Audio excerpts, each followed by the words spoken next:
मित्रों, आज के इस वीडियो में हम राजा मुचकुंद की एक अद्भुत कथा सुनाने वाले हैं। मैं हूँ पायल कश्यप और आपका हमारे चैनल भक्त भगवान की कथा में हार्दिक अभिनंदन है। जिस समय जरासंध के साथ भगवान श्री कृष्ण का 18वां संग्राम छिड़ने ही वाला था, उसी समय नारद जी का भेजा हुआ वीर काल यवन दिखाई पड़ा। युद्ध में काल यवन के समान खड़ा होने वाला वीर संसार में दूसरा कोई न था। उसने जब यह सुना कि यदुवंशी हमारे ही जैसे बलवान हैं और हमारा सामना कर सकते हैं, तब 3 करोड़ मलेच्छों की सेना लेकर मथुरा को घेर लिया। काल यवन की यह असमय चढ़ाई देखकर भगवान श्री कृष्ण बलराम जी के साथ मिलकर विचार करने लगे कि इस समय यदुवंशियों पर जरासंध और काल यवन ये दो विपत्तियां एक साथ ही मंडरा रही हैं। आज इस परम बलशाली यवन ने हमें आकर घेर लिया है और जरासंध भी आज कल या परसों में आ ही जाएगा। यदि हम दोनों भाई इसके साथ लड़ने में लग गए तो उसी समय जरासंध भी आ पहुंचा तो वह हमारे बंधुओं को मार डालेगा या तो कैद करके नगर में ले जाएगा, क्योंकि वह बहुत बलवान है। इसी वजह से उन्होंने समुद्र के भीतर एक ऐसा दुर्ग बनवाया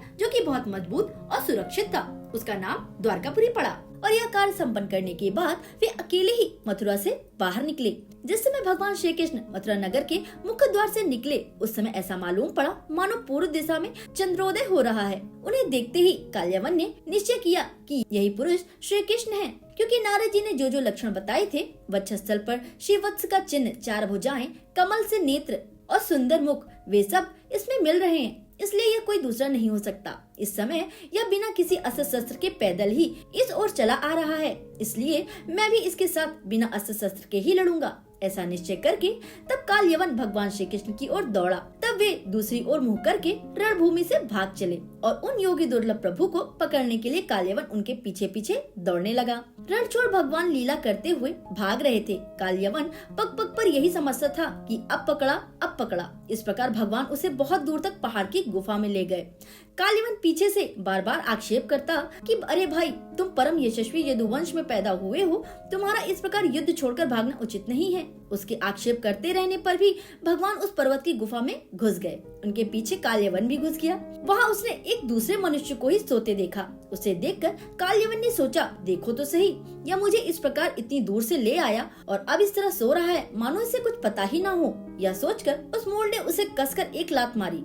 वह पुरुष बहुत दिनों से सोया हुआ था। पैर की ठोकर लगने से वह उठ पड़ा और धीरे धीरे उसने अपनी आंखें खोली। इधर उधर देखने पर पास ही काल यवन खड़ा हुआ दिखाई दिया। वह पुरुष इस प्रकार ठोकर मारकर जगाए जाने से कुछ रुष्ट हो गया था। उसकी दृष्टि पड़ते ही काल यवन के शरीर में आग पैदा हो गई और वह वहीं क्षण भर में ही जलकर राख का ढेर हो गया। यही सोए हुए व्यक्ति ही राजा मुचकुंद थे, जो कि राजा मांधाता के पुत्र थे। मांधाता एक ऐसे राजा थे जिन्हें किसी स्त्री ने नहीं, स्वयं उनके पिता ने गर्भ धारण कर जन्म दिया था। उन्हीं मांधाता के पुत्र मुचकुंद भी बहुत धर्मज्ञ, ब्राह्मणों के परम भक्त और संग्राम विजयी थे।